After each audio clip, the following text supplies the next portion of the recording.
1988ခုနှစ်မှာသူမရဲ့ဖခင်ဂျိုးဆက်ရဲ့မရင်းကျမှုကြောင့်ကိုဝင်ရရှိခဲ့ပါတယ်။ဂျိုးဆက်ကကလေးမွေးဖွားနည်းစာအုပ်ရဲ့အနှီးနှစ်ထဲနဲ့ကက်ချစ်တလက်ကိုယူဆောင်လာခဲ့ပါတယ်။တနာစရာအဲလစ်ဘတ်ကဒီမြေရောက်ခန်းထဲမှာပဲတယောက်တည်းကိုဝင်ကိုအကူအညီမပါဘဲနဲ့ခက်ခက်မွေးဖွားခဲ့ရရှာပါတယ်။ငယ်ချင်းမိတ်ဆွေများအားလုံးမင်္ဂလာပါရှင်။ကျွန်မကတော့ Crime Box Channel ကတင်ဆက်သူချိုပါ။ဒီနေ့တင်ဆက်ပေးဖို့အတွက်ရွေးချယ်ထားတဲ့မှုကင်းဇလန်ကတော့လူမှုအတိုင်းအဝိုင်းမှာတကယ်ကိုစိုးဝါးရက်ဆက်လာတဲ့အကြီးတန်းလုံးနဲ့ဖြစ်ရမှန်ဇလန်တစ်ပုဒ်ပါ။ကမ္ဘာတဝန်းမှာဖြစ်ပျက်ခဲ့တဲ့ဖြစ်ရမှန်မှုကင်းသတင်းများစွာကိုအသေးစိတ်လေ့လာတင်ဆက်ပေးသွားမှာဖြစ်လို့ကျွန်မရဲ့ channel လေးကို like and subscribe လုပ်ခဲ့ပေးဖို့အတွက်လည်းတောင်းဆိုချင်ပါတယ်ရှင်။2008ခုနှစ်ဧပြီလ19ရက်နေ့အသက်19နှစ်အရွယ်ကက်ရှ်တန်ဆိုတဲ့ကောင်မလေးကအလွန်အမင်းဖျားတာကြောင့်အမ်စတာဒမ်မြို့မှာရှိတဲ့ဆေးရုံကိုအရေးပေါ်ပို့ဆောင်ခဲ့ရပါတယ်။လူနာရဲ့အခြေအနေကအယမ်းကိုဆိုးဝါးနေခဲ့ပါတယ်။ဆရာဝန်တွေကလူနာရဲ့အစောပိုင်းဆေးမှတ်တမ်းတွေကိုပြသခိုင်းတဲ့အချိန်မှာတော့လူနာဆောင်အဖြစ်လိုက်ပါပို့ဆောင်ပေးတဲ့အဖိုးကကျွန်တော်စီမှာတော့ဘာမှတ်တမ်းမှမရှိဘူးတဲ့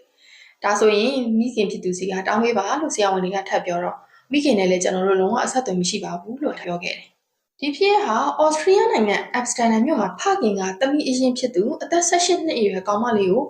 မြေအောင်ခန်းထဲမှာပိတ်လောင်ပြီးတော့နှစ်ပေါင်း24နှစ်ကြာအောင်လိန်ချုံပြုတ်နေခဲ့တဲ့ဖြစ်ရမှန်မှတ်တမ်းတစ်ပုဒ်ပဲဖြစ်ပါတယ်ရှင်။သူ့နာမည်ကဂျိုးဆက်ဖရေဇာသူ့ရဲ့ငယ်ဘဝကိုပြောရမယ်ဆိုရင်အော်စတြီးယားနိုင်ငံအမ်စတာဒမ်မြို့မှာစက်ရုံပိုင်ရှင်ချမ်းသာကြွယ်ဝတဲ့မိသားစုတစ်စုရှိပါတယ်။သူတို့မိသားစုမှာအမျိုးသမီးကကလေးမပွေးနိုင်တာကြောင့်ယောက်ျားကအစေခံ3ယောက်နဲ့ကလေးယူခဲ့ပါတယ်။အစေခံတစ်ယောက်ကမာရီယာဆိုတဲ့သမီးမင်းကလေးကိုမွေးဖွားခဲ့ပါတယ်။မာရီယာရွယ်ရောက်လာတော့စီနီယာဂျိုးဆက်လို့ခေါ်တဲ့အရက်သမားတအုပ်နဲ့ချစ်ကြိုက်ခဲ့ပြီးတော့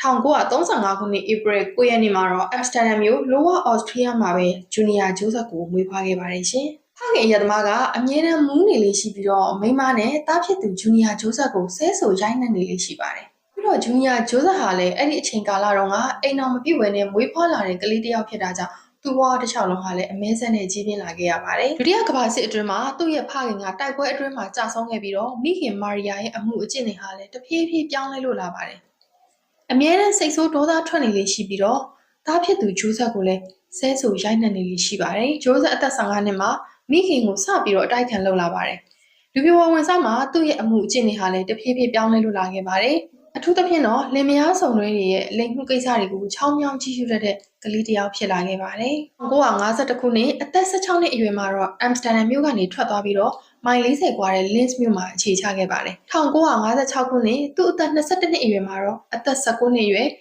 Rosemary လို့ခေါ်တဲ့အမျိုးသမီးငယ်နဲ့လက်ထပ်ခဲ့ပါတယ်